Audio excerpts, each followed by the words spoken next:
Chicken তো আপনারা অনেকভাবে রান্না করে খেয়েছেন, তবে আজকে আমি যেভাবে চিকেন রান্না করেছি এইভাবে একবার অন্তত রান্না করে খেয়ে দেখুন। দেখুন কতটা সুন্দর হয়েছে, যেমন কালার হয়েছে খেতেও কিন্তু অসাধারণ লাগবে। এইভাবে রান্না করে আপনারা রুটি, পরোটা বা দুপুরবেলা গরম ভাতে খেতে পারবেন, খেতে আপনাদের অসাধারণ লাগবে।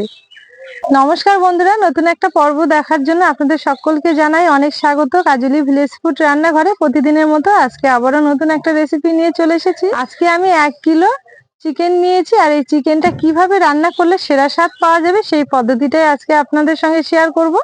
আশা করছি আজকের রেসিপি আপনাদের অনেক বেশি ভালো লাগবে।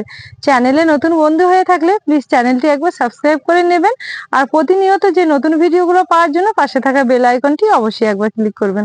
তাহলে চলুন দেখে নেওয়া যাক আজকে চিকেন রেসিপি। এখানে 1 কিলো চিকেন নিয়েছি। চিকেনটা আগে থেকে কেটে বেছে পরিষ্কার করে ধুয়ে তুলে নিয়েছি, আর রান্নার জন্য যা যা মশলা লাগছে সবকিছুই নিয়েছি। এবার উনুন জেলে সরাসরি রান্না শুরু করে দেব। রান্নার জন্য উনুন জেলে কড়াই বসিয়ে দিয়েছি। কড়াইয়ে নিয়ে নেব কিছুটা সর্ষের তেল।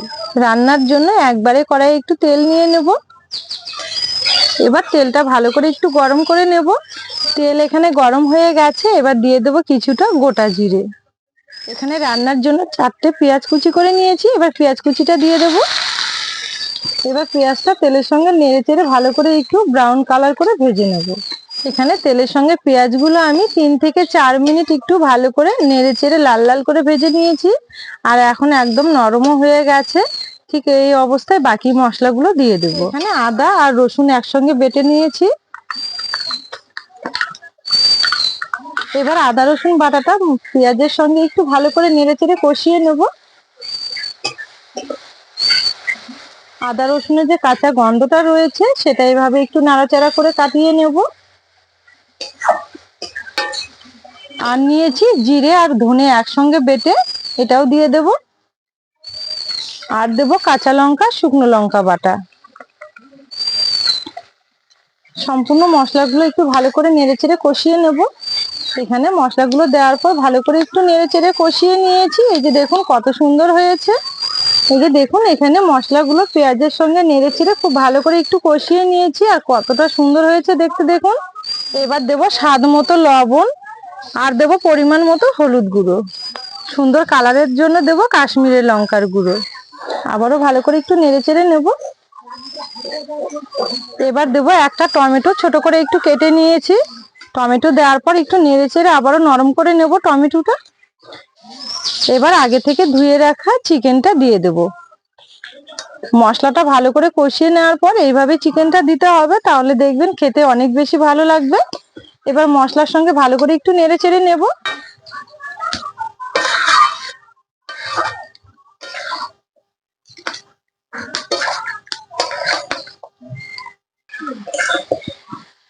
এখানে একটু মশলার সঙ্গে চিকেনটা ভালো করে নেড়েচেড়ে নিয়েছি। এবার দিয়ে দেব এখানে 5-6টা আমি গোটা রসুন নিয়েছি। রসুন তো আপনারা চাইলে দিতে পারেন, না চাইলে না দিলেও হবে। এবার এখানে আমি একটা লেবু কেটে নিয়েছি, পাতিলেবু। এই পাতিলেবুর রস দিয়ে দেব। পাতিলেবুর রস দিয়ে যদি আপনারা চিকেন না রান্না করে খেয়েছেন, তবে এইভাবে একবার রান্না করে খেয়ে দেখবেন, দেখবেন কত ভালো লাগে, অনেক বেশি ভালো লাগে। চিকেনটাও কিন্তু অনেকটা টাইট হয়, আর খেতেও অনেক বেশি ভালো লাগে। তো এখানে 1 কিলো চিকেনের জন্য আমি গোটা একটা লেবু ব্যবহার করছি। আপনারা চাইলে কিন্তু কম করেও ব্যবহার করতে পারবেন। চিকেনে কিন্তু কোনো রকমের জল ব্যবহার করব না সেদ্ধ করার জন্য। এইভাবেই ভালো করে একটু নেড়ে চেড়ে কষিয়ে নেব 4 থেকে 5 মিনিট।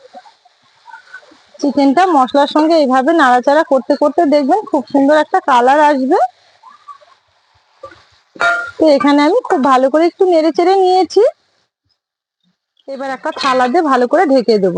আর এই সময় কিন্তু অতি অবশ্যই উনুনের আঁচটা একদমই হালকা রাখতে হবে, যেহেতু আমি চিকেনটা সেদ্ধ করার জন্য জল ব্যবহার করছি না, সেই কারণে ঢাকা দিয়ে দিয়ে হালকা আঁচে সেদ্ধ করে নেব। এবার ঢাকা তুলে নেব। এই যে দেখুন এখানে কিন্তু আমি জল ব্যবহার করিনি, তবুও কতটা জল বেরিয়েছে। এবার আবারও ভালো করে নেড়ে চেড়ে নেব। ভালো করে একটু নেড়ে চেড়ে নিয়েছি। আবারও থালা দিয়ে একটু ঢেকে দেব। আবারও ঢাকা তুলে নেব।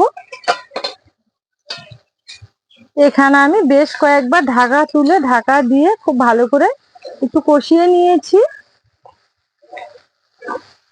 আর চিকেনটা কিন্তু খুব সুন্দরভাবে সেদ্ধ হয়ে গেছে। এইভাবে একটু নেড়ে চেড়ে জল দিয়ে দেবো। আবার একটু চিকেনটা ভালো করে নেড়ে চেড়ে কষিয়ে নেব।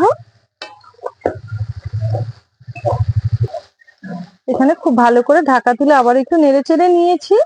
এখন কিন্তু খুব সুন্দরভাবে কষিয়ে নেওয়া হয়ে গেছে। এই যে দেখুন, এইভাবেই কিন্তু একটু কষিয়ে নিতে হবে।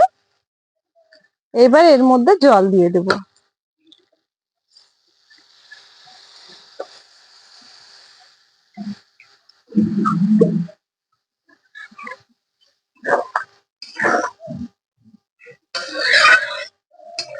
এখানে কিন্তু আমি বেশি জল ব্যবহার করছি না, আপনারা চাইলে কিন্তু পরিমাণ মতো জলটা ব্যবহার করবেন।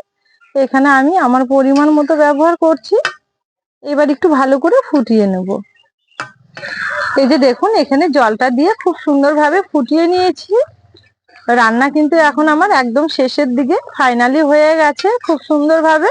এবার নামানোর আগে সামান্য একটু গরম মশলা দিয়ে নামিয়ে নেব। আর এই গরম মশলা দেওয়ার পর কিন্তু খুব একটা উনুনের উপর ফুটিয়ে নেওয়ার দরকার নেই। এইভাবে একটু নেড়ে চেড়ে নামিয়ে নিতে হবে, তাহলে মশলার ফ্লেভারটা কিন্তু খুব সুন্দরভাবে থেকেই যায়। এখানে আমার ফাইনালি রান্না হয়ে গেছে, এবার নামিয়ে নেব। এবার মাংসগুলো একটা প্লেটের মধ্যে তুলে নেব। দেখুন কতটা সুন্দর হয়েছে, একদম অনুষ্ঠান বাড়ির মতো লাগছে। খেতেও কিন্তু ভীষণ ভালো লাগবে। অনেকেই অনেক ভাবে রান্না করে থাকে, তবে আমি যেভাবে রান্না করেছি এইভাবে একবার রান্না করে দেখবেন। দেখবেন রুটি, পরোটা বা গরম ভাতে দুপুরবেলা সবকিছুতেই খেতে কিন্তু দারুণ লাগবে। কতটা সুন্দর হয়েছে দেখুন। এইভাবে যদি একবার রান্না করে খেয়েছেন, তাহলে কিন্তু আর অন্যভাবে রান্না করে খেতে ইচ্ছে হবে না। বারবার মনে হবে এইভাবেই রান্না করি। চিকেন গুলোও কিন্তু সেদ্ধ হয়েছে খুব সুন্দরভাবে, আর গ্রেভিটা দেখুন কতটা সুন্দর হয়েছে। চিকেনও যেমন সুন্দর লাগছে, তার সাথে কিন্তু গ্রেভিটাও দারুণ। তাহলে বন্ধুরা, আজকের চিকেন রেসিপি আপনাদের কেমন লেগেছে অবশ্যই একটা কমেন্টের মাধ্যমে জানাবেন। আজকের জন্য রেসিপি এখানেই শেষ করলাম। ফিরে আসবো পরের দিন নতুন রেসিপি নিয়ে। ততক্ষণের জন্য আপনারা ভালো থাকবেন, সুস্থ থাকবেন।